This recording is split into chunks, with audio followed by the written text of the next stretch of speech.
عليكم ورحمة الله وبركاته. وسلامتهم دمانتين به. maanta sidii doctor ducaale kaga dhawaajiyay waa marlabaadkii aan xilka qabto aan xilka cusbitaalka qabto oo aan wareejiyo laba muddo kala jaada ayaan hayay markana waxaan hayay sanad iyo bil doorkii horena 8 sanadood iyo dhowr bilood muddadu difference ha u dhaxeeyo laakiinse waxaad u malaysaa dhamaystirku inuu isku mid yahay doorkii hore maalin khamiisa 12kii duhurnimo ayaa warqadda cusbitaalka la igu keenay oo lagu yiri si degdeg ah u wareeji maalintii ku xigtay ee sabtida ayaan xilka wareejiyay doorkana sidaas mid bay ahayd oo inta 10kii subaxnimo khamiistii la dhiibay waligaaga isniinta wareejinaya arrintu inay dhinacayga ka socotay iyo meel kale ka socoto garan maayo taas waxay keentay degdegaas waa laba maalmood isku xigay inaanan wax allaale wax la qoray ama la koobay oo sax ah aanay jiri karin muddada yar ee xilka lagu wareejiyo waa taqaaniin waa wiigag baa wax lagu Dubai oo wax lagu sameeyaa muddadii bisha iyo sanadka ahayd maalintan qabanayay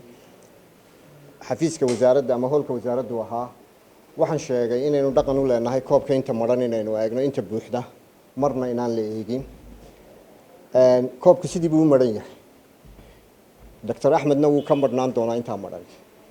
maanta waxaynu ogaanay dawladihii waaweynaa inay ku fashilmeen nidaamkii caafimaad innagana itaalkeena wad garan doontii laakiinse waxayna la waajiba inaynu inta buuxdana xoojino inta maranna intaynu u abtirino waxa inaga maqan qonyar u buuxino laakiinse haddaynu mar walba waxa dhiman eegno inoo buuxsami maayo koobkaasi oo mar walba meel aan la kari karayn un baynu mar walba eeganaynaa agaasime mar haddaan sii sagootinayo markaygii labaad waxaan aaminsanahay in meelo aan si yaroo dhaba u taabto oo runta uga sheego laba meelood baan runtii taabanayaa oo ku saabsan qaab dhismeedka maamulka cusbitaalka waa haddii aynu doonayno inaynu cusbitaalka wax ka hagaajino kow Dr. Axmed Askar baan kala wareegay wakaa ag jooga wax organogram sax oo cusbitaalka yaalay lamaan wareegin kii aan sameeyeyna ma ansaxsana oo hay'adihii shaqada ku lahaa weli may ansixin taasi waxay sameynaysaa kala dambeyntii cusbitaalka ee nidaamka ahayd inaanay weli saani u dhisnayn talabaad agaasime ee muhiimka ah waxa weeyaan maalmahanba ka wada hadlaynay waxay ahayd sharciga la isku maamulo ee cusbitaalka yaala ee agaasimaha xaq u siinaya inuu wax ku maamulo shaqaalaha intiisa kale gaar ahaanna maamulka la shaqeynaya ma jiro sharci qoran oo agaasimuhu u leeyahay itaal ama power uu kaga qaadi karo qof maamula in aan yaroo nurse ama yaroo nurse ah oo ama maxay raada dhakhtar yaroo meel jooga ama cleaner area ma ahaane ma jiro sharci qeexaya oo xoog siinaya oo power siinaya oo uu agaasimuhu ka qaadi karo maamulkiisa melhi way xumaayeen laakiin si waxa weeyaan waa iyaka cidda wax fulisa haddaanu sharcigaasi jirin waxba hagaagi maayo dhinaca shaqaalaha markaan u soo noqdo shaqaalaha aan maanta wareejinaya agaasime waxa weeyaan 729 qof 729 qof intooda ah shaqaalaha caafimaadka waxaan u wada dirnay inay tagaan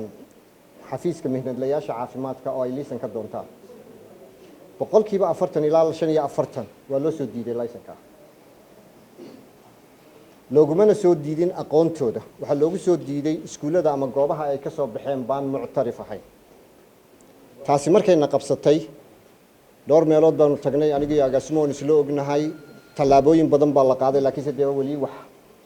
kama maxaan raahdaay lagama qaban waa cusbitaalku waxa khasab ku noqday inuu isticmaalo qorshe kale ama plan B wax la yiraahdo in ay noqoto inaan iyaga tababarno markaa oo tababar la sameeyo tababaradaas waxay bilaabmeen September October bilowgeedii ilaa January bilowgeedii bay socdeen corona inaga joojiyay qoladii ingiriiska set bayna la waday waxaana u badnaayeen meelaha emergency iyo CT-ska bahalka IC unitka iyo gruubadaas ay u badnaayeen agaasime xirgeeye iyo agaasime Dr. Axmed Bah muddadii aad joogtay dee bisha iyo ahayd nala shaqeynaysay aan agaasimaha ahayn waan war u hayaa dee inaad ogtahay waxa ku soo biiray cusbitaalka dhismayaal waanagii saa ka soo marnay dhismayaasha cusub ee cusbitaalka oo ahaa maternity-ga iyo dialysis-ka oo laba dhismo aad u weyn ah waxa kaloo ku soo biiray cusbitaalka qaybta keliyaha oo mashiin weyn oo keliya safeeya biyaha u yaallo waxa ku soo biiray oo ku yaala maanta stoodka laba mashiin oo midna yahay digital x-ray machine midna yahay Doppler ultrasound oo loogu talagalay markaanu helnay dhakhtarkii qabanaya oo hawsha qaban karaya in la diro labadiiba way ku yaalaan laakiin lacagtiisii waa lagu leeyahay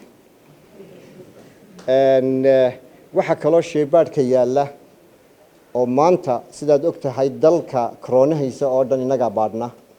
cusbitaalkana lagu baadhaa mashiin weyn oo nooc ELISA ka mid ah oo lagu baadho ayaa yaala waxaan filayaana dee agaasimaha inta inoo sii xoojin doonay PCR-kii inuu magaalada soo gaadhay oo stoodka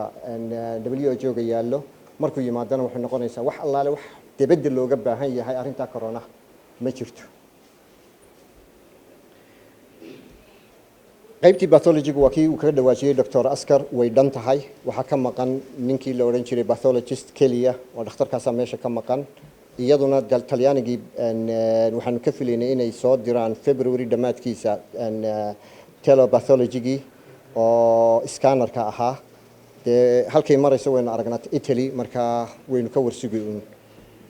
waxa halkan hadhay waxa weeyaan mashiinada marka aan idhaahdo mashiinkii weynaayo oxygen-ta mashiinkii weynaayo oxygen-ta markii la diray 2 bilood iyo badh baa la yidhi waa lagu samaynayaa warshadu kaga soo baxaya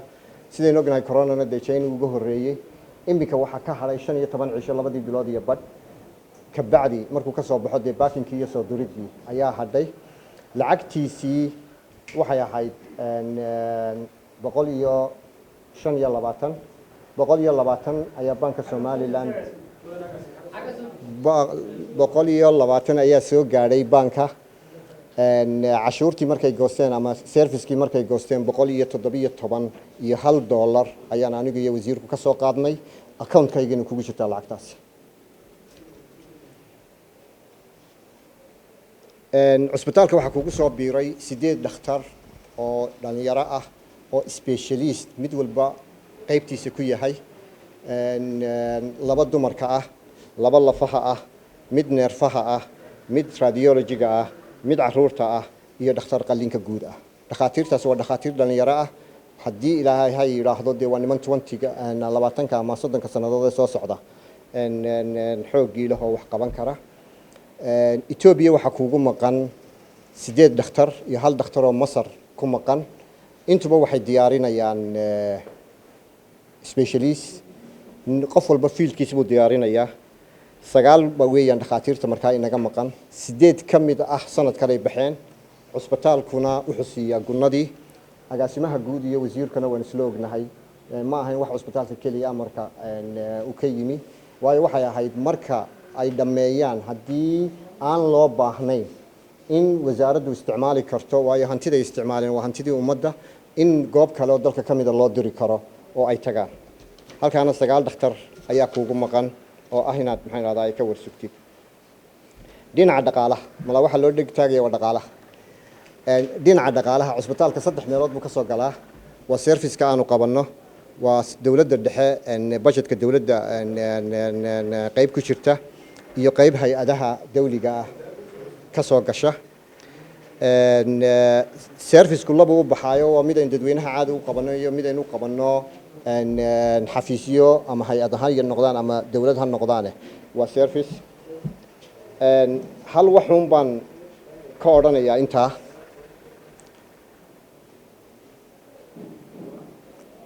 ma jiro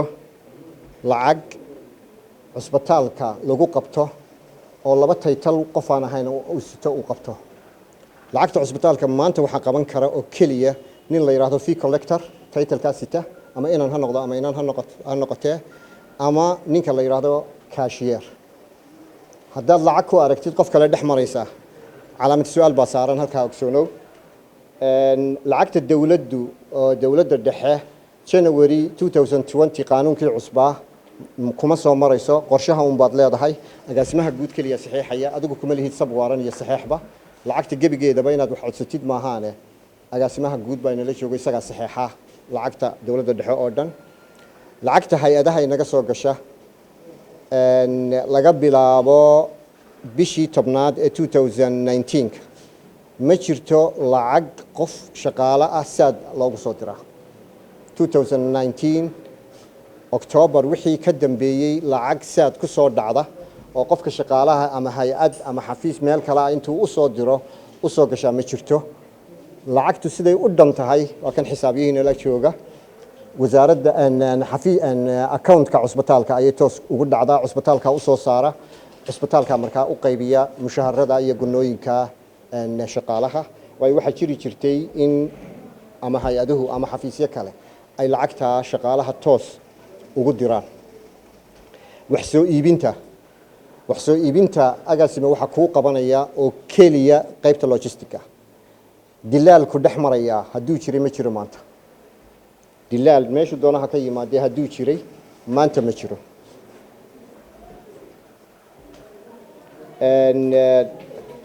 waanigii ku sheegay xisaabaha meelo badan bay naga soo galaan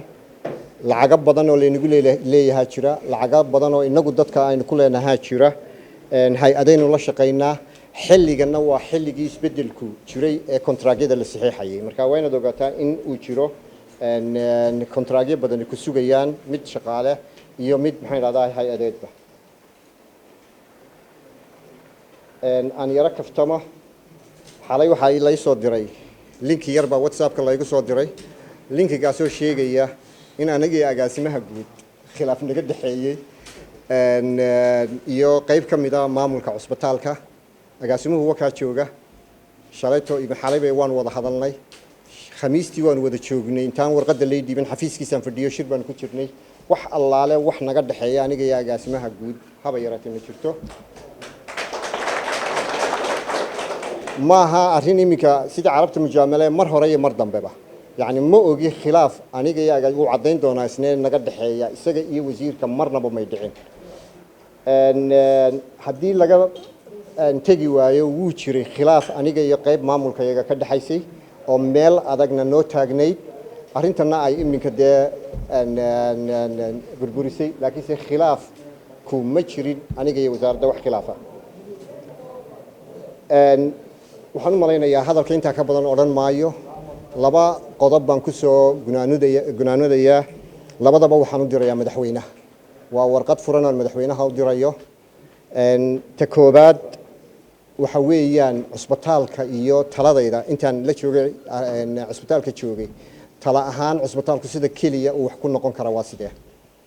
cusbitaalku sida kaliya wax ku noqon kara madaxweyne waxa weeyaan dikreetadii aniga iyo Axmed Askar aad nagu magacawday inaad cusbitaalkana dikreeto ku soo magacawdid oo cusbitaalku uu goonin noqdo ama wasaarad ha noqdo ama cid kale ha noqdo xiriirka ka dhaxeeya si kale loo qeexo laakiin si power la siiyo agaasimaha sida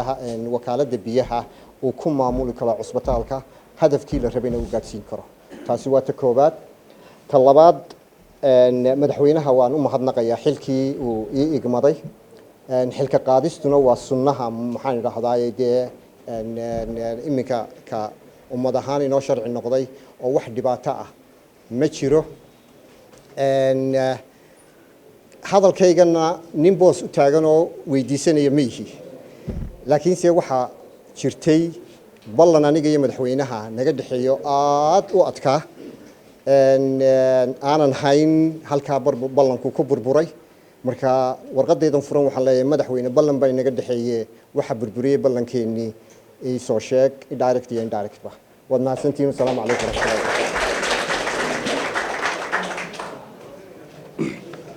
aad u maasay